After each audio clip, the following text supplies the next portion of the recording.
Hello everyone. Today we will study ectopia vesicae, in which anterior abdominal wall and the anterior part of the urinary bladder both are improperly developed, or you can say incomplete development of the anterior part of the infraumbilical part of the abdominal wall and anterior part of the urinary bladder. So अगर ये anterior wall नहीं रहेगी तो हमें क्या visible होगा, ये ureters के पोर हमें विजिबल हो जाएंगे और हमें सीधा सीधा यूरिन आउटपोर होता हुआ विजिबल होगा। ये कॉन्सेप्ट माइंड में रखना है, आगे के लिए हमें काम आएगा। सो एक्टोपिया वेसिकी क्या है? इनकम्प्लीट डेवलपमेंट है किसका? Infra umbilical part of the anterior abdominal wall and anterior wall of the bladder.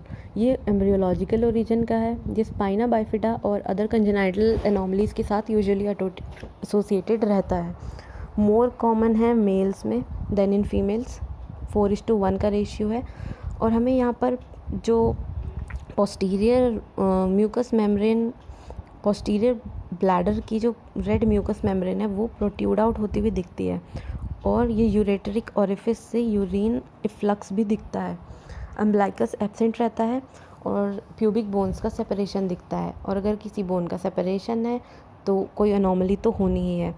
Mails में एपिस्पेडियासिस, incomplete development of the urethra into a tube like structure present होता है, और रूडिमेंट्री प्रोस्टेट और सेमेनल वेसाइकल भी होते हैं। ये child showing the exstrophy of bladder, और ये 25 ईयर्स ओल्ड मैन में एक्टोपिया वेसिकी की कंडीशन दिखाई हुई है। टेस्टिस नॉर्मल रहते हैं। बायलेटरल हर्निया भी देखने को मिलता है। फीमेल में भी एक्सटर्नल जेनेटेलिया जो है वो इफेक्टेड मिलता है। प्रॉब्लम्स क्या मिलेंगी? रिपीटेड सोकेज, क्योंकि यूरिन आउटपोर होता हुआ दिखेगा, जो मैंने कंसेप्ट पहले ही क्लियर कर दिया है। और अल्सरेशन और पेन ऑब्वियस है, क्वाइट ऑब्वियस। अल्सरेशन भी होगा क्योंकि बार बार उस जगह को यूरिन आउटपुट को वो पोंछेगा, क्योंकि यूरिन को फ्लो करने के लिए या यूरिन को एग्जिट करने के लिए कह लीजिए कि कोई जगह ही नहीं है, क्योंकि एपिस्पेडियासिस है। यूरेथ्रा भी कंप्लीट ट्यूब में डेवलप्ड नहीं है। इसका मतलब यूरिन जो है वो कहीं एबनॉर्मल एग्जिट, यूरिन का एबनॉर्मल एग्जिट है, तो वो बार बार उस जगह को पोंछेगा, तो अल्सरेशन भी होंगे, पेन होगा, और किडनी का भी पाइलोनेफ्राइटिस, इन्फ्लेमेशन ऑफ किडनी भी होगा, रीनल फेलियर। कई चांसेस में तो जो म्यूकोसा है वो एडिनोकार्सिनोमा में भी चेंज हो जाता है। हमने देखा था कि red mucous membrane protrude out हो रही थी, तो वही एडिनोकार्सिनोमा में चेंज हो जाता है। 15% पेशेंट्स तो मर जाते हैं due to renal failure. Treatment क्या है?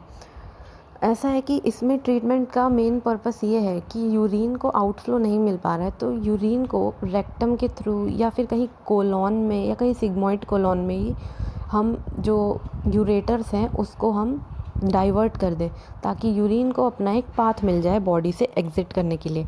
तो इसकी ट्रीटमेंट का पर्पस वही है। तो ये एक स्टेज प्रोसीजर है। Initial diversion of urine, colon या रेक्टम में यूरिन को डाइवर्ट कर दें ताकि यूरिन को एग्जिट करने के लिए कोई पाथ मिल जाए। इलियक ऑस्टियोटोमी, क्योंकि हमने देखा था कि प्यूबिक बोन्स जो हैं इसमें सेपरेटेड हो जाती हैं, और उसकी वजह से भी जो पोस्टीरियर ब्लैडर वॉल थी वो प्रोट्यूड हो रही थी। ऑस्टियोटोमी मतलब होता है कि जो बोन है उसकी जो शेप है उसको चेंज कर देना।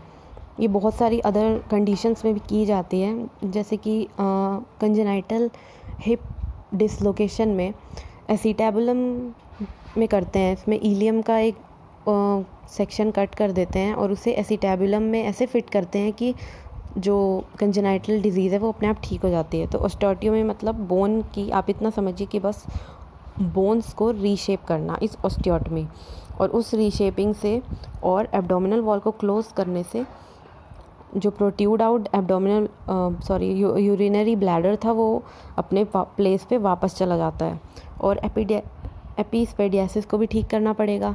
उसे ठीक करेंगे तो भी वही है, यूरिन को अल्टीमेटली आउट पाथ मिल जाएगा एग्जिट करने का। और कभी कभी पूरे यूरिनरी ब्लैडर को यानी कि रिमूव करना पड़ता है, जिसे सिस्टेक्टमी कहते हैं। या फिर और इसके साथ साथ जब आपने पूरे ब्लैडर को रिमूव कर दिया तो जो यूरेटर थे उसे सिग्मॉइड कैनाल में डाइवर्ट कर देते हैं, ताकि यूरिन जो है वो कोलोन से रेक्टम से होके बाहर चला जाए। बट इस डिज़ीज़ की बहुत ज़्यादा मोर्टेलिटी है। क्यों? क्योंकि इन्फेक्शन और रीनल फेलियर की वजह से। So this was all about ectopia vesicae. अगर आपको ये वीडियो पसंद आई हो तो प्लीज़ लाइक कीजिए, कमेंट कीजिए, सब्सक्राइब कीजिए and have a nice day.